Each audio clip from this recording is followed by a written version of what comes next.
What's up, everybody? Welcome back to IGN GameScoop. I'm your host, Damon Hatfield. I'm joined now by Justin Davis, Scoop, Ryan McCaffrey, top of the morning, Colin Moriarty, Beyond. And we're talking about the first consoles we ever bought with our own money. We're all lifelong gamers. We've probably had most of the consoles, except for a Virtual Boy here, a Saturn there. Jaguar.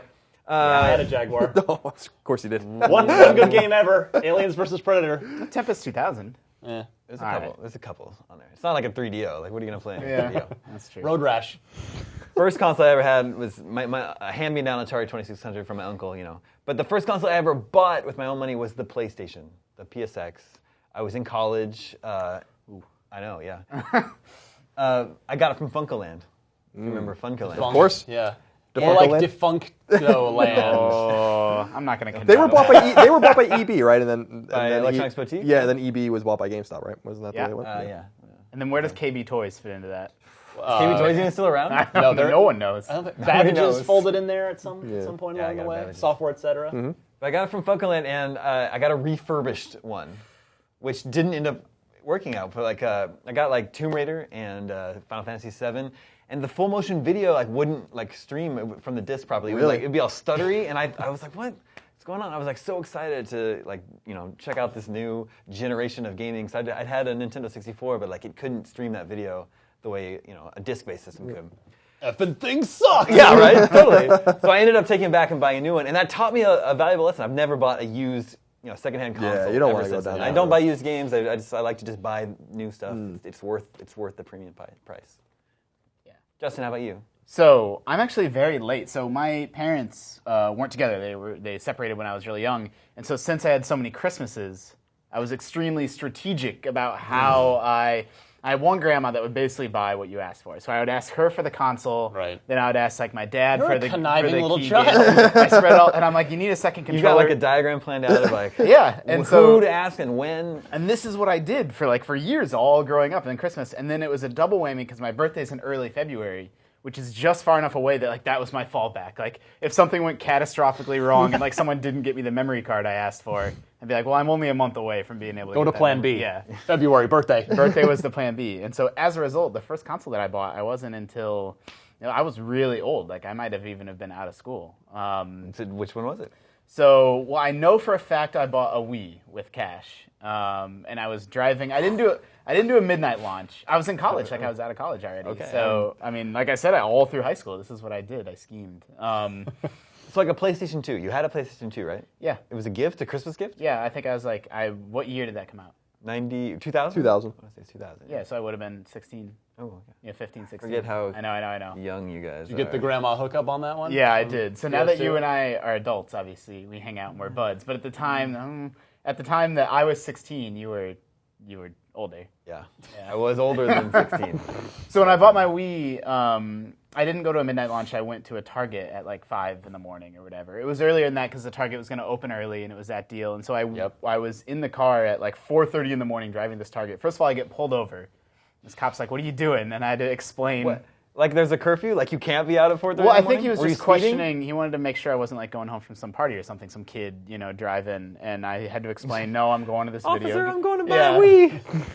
And I Did you back say of the car. weed, son? Get out of the car. Two things about this. First of all, I put my car window down to talk to the cop, and it wouldn't go back up because I had this old beater car. So it was freezing. It was You're in Iowa in the winter winter? in Iowa. my God. And so that happened. My car window wouldn't go up as a result of this trip. The second thing was they're handing out vouchers for all these people waiting in line. I get the final one. I get the 38th of the 38 Wiis. There's a little kid and his mom in line behind me. He's 7. Suck it, Junior. Yeah, and the mom's like, "Oh, sorry, I guess we're not going to be able to." And part of me is like, "Should I turn around and give this kid my voucher?" I barely even care. Then I was like, then I said, "Nah." Yeah. They were so rare, you made the right choice. And so I was well into my adulthood before I bought a console with my own money. Interesting. Yeah. All right, Ryan. Well, all right. This wasn't my own money that I per se earned, but it became my money, so I'm counting this. It was my first system, which was the original Nintendo Entertainment System, 8-bit style. If any of you out there grew up in a Catholic family, you know that First Communion is a big deal. That's your first big milestone Verify this? in Catholic life. It's Mad Bank. It is. And so, in a Catholic family with lots of aunts and uncles, my mother was one of 7 kids, so there were lots of aunts and uncles. the cash just flows in when, relatively speaking. Sure. I mean, I think at that point it was whatever it was enough to get a Nintendo, which was You were was a it $100, millionaire. $130? You know, it felt like $130? Well, no, I'm asking how much was the original Nintendo? It was When were cheap. you I thought it buying was it? like $200 when it came out. That's a great question. I That's have like no like idea. 1985. Yeah. It was like two or 250 maybe. Well, this was for me. This was 88, 89 when I got it, but yeah, however much it was enough to get a Nintendo. You know, that I'd played at friends' houses and stuff, and so yeah, that's where I was able to dive in and get my NES. What'd you get with your NES? Well, I'm pretty sure just the Super Mario Brothers Duck Hunt combo cart pack-in, but You didn't have Rob the Robot. no, never had a Rob, never had a Power Glove. I missed out on Well. the totally cheesy 80s-tastic peripherals. But you know, I remember going to buy the first Legend of Zelda, gold cartridge, blowing my mind. Not too long after that, and Kid Icarus was a huge No, Kid favorite of Icarus is mine awesome. in the The early original's days. awesome. But yeah, that was I was able to cash in my just basically having to walk down a church aisle and say some stuff and turn that into a Nintendo. So Yeah, you're not really too concerned about the religious significance of like what you're going through. You're just like, yes. Did a pretty good deal. Did your NES come in that like huge box where it's like nestled in the styrofoam? I remember that. I don't recall. I mean, Part of the reason the original box was so big was because of Rob the Robot. Once they removed that, it probably didn't. yeah, it was probably like half I the did not size. have the Rob the Robot. Ours was remember still that huge because it had the specifically. blasters, the Duck Hunt blasters. I Yours had probably those. did, No, yeah, you had the light gun. Maybe I thought it one. was one light gun. I think it's just one. One light gun. It's also crazy that like I got my NES like in '89, or our family got one at that Yeah. time too, and it's like the NES had been out like 4 years by that point. But Like, it hadn't caught fire until it took Yeah. a year or two, right? Before I mean, it's it really, just different. Like those innocent times, you're like a dumb kid and you don't know that like you're buying something that's like years old. Like now everyone knows, like, oh, the 360's old. Like, Yeah, no, my 8-year-old nephew Yeah. like still wants a DS, like a regular DS. He doesn't know. yeah. He has no I idea wish what's I were going on. that blissfully ignorant again. That'd be fun. Colin. So my brother was older than me. He's 12 years older than me, and people know, that I've been talking about this for a long time. Like he's the reason I play games and got me in the game. So he took care of the NES and the SNES, and we would share those when we were younger. And then I eventually got my own SNES from my parents, and then this is a tragic story that I wrote really? about it in our We're little gonna piece. bring down Yeah. the scoop. Okay. I'll get my Kleenex ready to cry into. When Final Fantasy VII was revealed on PS1, I was like, I have to have this game because I was a huge JRPG nerd on SNES, and I think SNES has a really wonderful library of JRPGs. And the NES itself, the original NES, is still my favorite console of all time by a mile. Dragon Warrior, Faxanadu. Faxanadu is awesome. Go down the list. The original Final Fantasy. There's a lot of great games on NES, and then SNES, of course, had Chrono Trigger and Final Fantasy IV and Final Fantasy VI and Secret of Mana and Secret of Evermore and what was the Seventh Saga and all these ActRaiser, like just friggin' million great JRPGs. But I had this. I was like 12 or 13 when Final Fantasy VII was announced, and I was like, I have to have a PlayStation. And I have to have this game. So the summer of '97, I took all my SNES games. Oh no. I went to EB. This is sad. Yeah. This is really sad. Yeah, I went to EB and sold every one of my SNES games. Oh my god. I remember like it was yesterday. I got $17 for Final Fantasy III. I remember that. That's pretty which good, is though. which is well, It's like that's like one of $80 the game at the time. and that's like one of the most valuable like games like working with a battery and stuff today. I sold Secret of Mana, I sold Chrono Trigger, I sold like obviously Mario World and all the platformers I had. And I ended up getting like quite a bit of money, like $400 probably for all of it. So I bought a PS1, I pre-ordered Final Fantasy VII, and then later I used the cash to get Castlevania Symphony of the Night.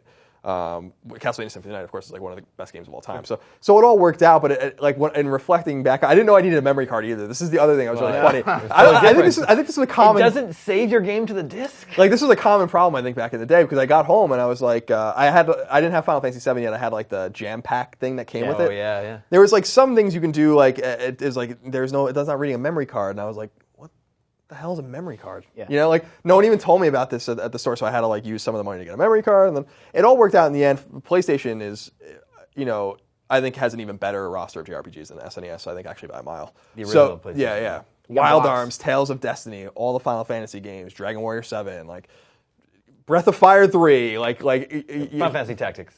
yeah, Tactics, of course, Tactics Ogre. There's like a million great PlayStation RPGs, and so it worked out. But like when I think about that, I still kind of cringe inside. I'm like, oh, I didn't know. Like what was I doing? But Did you buy the games back?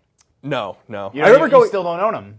No, I don't. No. Yeah, I have a similar story. I ended up owning just about every console in the 16-bit, 32-bit era. But it was, we didn't have a lot of money growing up. We were just standard middle class, and I would have to sell or trade in each console and games to get the next one. Like at one point I said, "Oh, I want a Super NES." Well, I had to trade in what I had, which I went from the original Nintendo to actually TurboGrafx 16, Yep. and then to Sega Genesis, and then to Super NES. But each time, like I only ever had one system at a time, and so same thing where I had to. I wish I still had my Nintendo and all those systems really, but I don't have any of them anymore. Yeah, I mean that was kind of the thing. Like in high school, when I started to become more self-aware about like what I had done and like really getting into like my roots were always like classic gaming, like and I still had my NES collection and all that kind of stuff.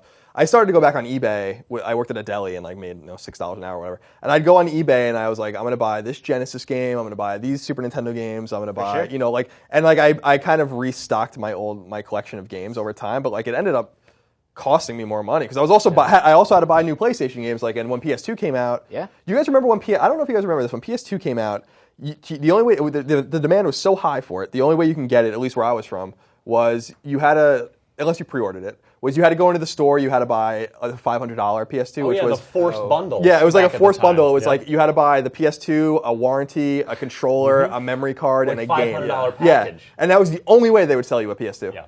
Like and for that I made a deal with my mom where I was like, my birthday's in October, and I'm like, and that's when the system came out around there. So I was like, I want a PS2.